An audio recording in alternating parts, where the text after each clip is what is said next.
But generally speaking, I found that people in the Ethereum ecosystem are too busy building businesses to fight with each other. I don't see it as much in Ethereum. Yeah, there's a few people who throw out a few comments on Twitter, some sort of ETH maximalist view, and they don't mind baiting a few people with laser eyes and stuff like that. So you can see that.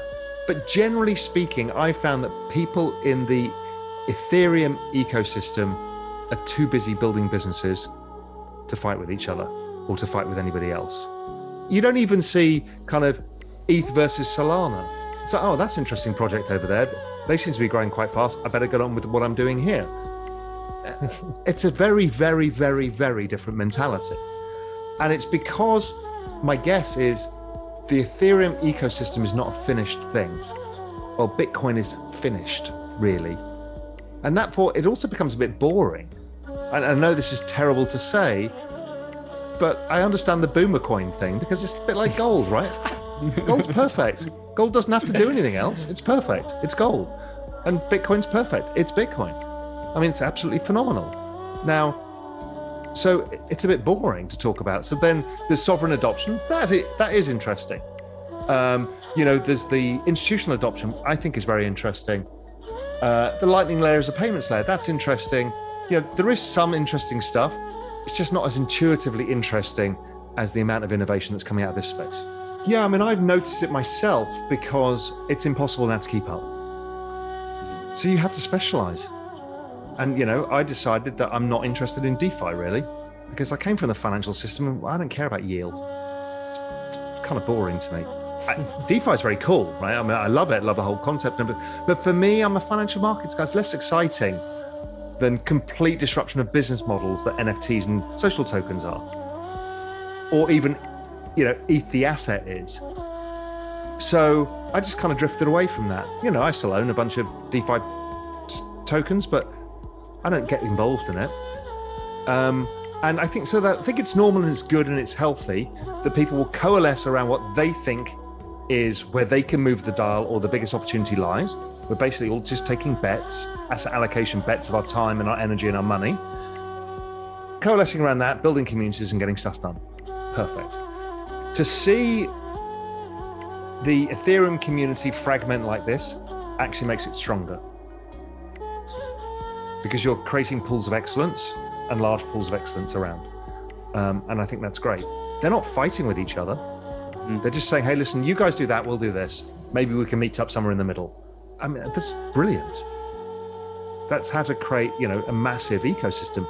I mean, that, I think, again, just plays into the hand of the kind of Metcalfe's law network effects. If you're now seeing all these nodes grouped together and create these super nodes around core elements of this, I think it's great. Well, what's so interesting about Ethereum, it's everything. I actually bought my first NFT today. And look, everything's priced in. Congrats. Was it a CryptoPunk? You got to tell us more about that, Raul. It's nothing exciting. I just thought I'd have to do it.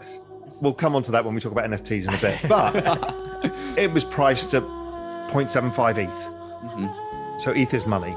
And I'd seen that because we commissioned for Real Vision a kind of headquarters in crypto voxels, which we're just, we're going to release soon, just for the fun of it. And the architects, we paid in ETH, and the land we paid in ETH. So it's like, okay, well, ETH is clearly money, but ETH is technology. We know that too. ETH is also a platform of which people are building a lot of different applications. So whether we talk about community tokens, NFTs, DeFi, a whole bunch of stuff, DAOs, they're all going to be on ETH. Now, will ETH be the only chain? But no. Clearly, people use Solana for stuff, and there'll be a multi-chain world of which there'll be a few giants and a long tail of stuff. And that's pretty normal. But ETH has got really interesting because of this. And then, I came out with a piece in Global Macro Investor last month called The Greatest Trade. And, here's my macro head on again, is okay, we've got this adoption that is kind of exponential, right? It's growing at least twice the rate of Bitcoin. And it's by far dwarfing the rest of the space. Then the EIP 1559 comes along and that reduces the supply. So that's clearly bullish for the price. And then you look at the on-chain analytics and everyone is bloody staking it because now it's a pretty clear run between now and ETH 2.0. So why would you not if you're a long-term holder? So everybody's staking it. So that's taken a ton of stuff off the exchange. There's tons that have gone into just holding, tons that are locked up in DeFi, tons that are locked up in NFTs, and you're left with, I don't know, as of today, 11% of the entire supply of Ethereum available, and it's going down every day. And the demand is going exponential. The only outcome is an exponential rise in price. There's no other outcome. I'll approach macro, a lot of macro guys do. You've got this big thesis now, which is 100x the space in the shortest period of time. So then our job is, okay, how do I add alpha? Where do I find the better bets?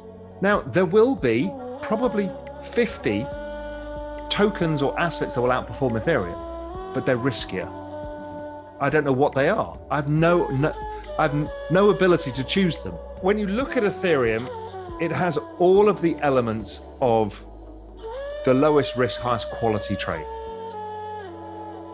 And it's a rewarding ecosystem with rewarding people in it, because there's a social element to this, there's a cultural element to this movement as well, and it's rewarding.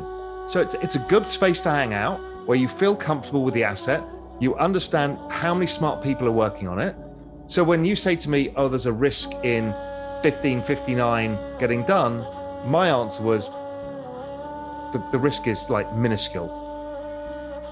And so I didn't care about it. Like ETH 2.0, it's minuscule.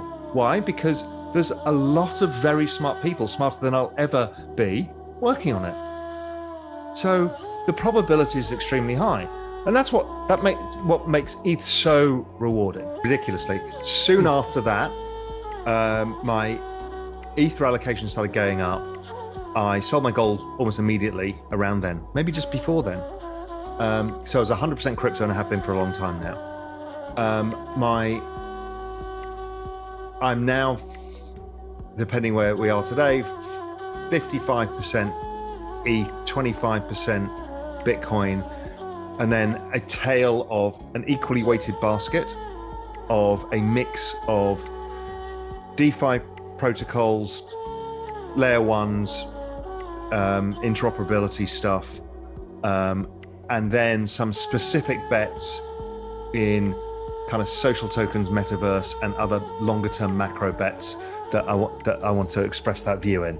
And I'm just following the chart very closely of the Bitcoin ETH cross, and I think it's about to explode higher again. So I may end up selling all of my Bitcoin, which is a weird thing. And again, I'm not anti-Bitcoin, but I'll sell that to buy ETH.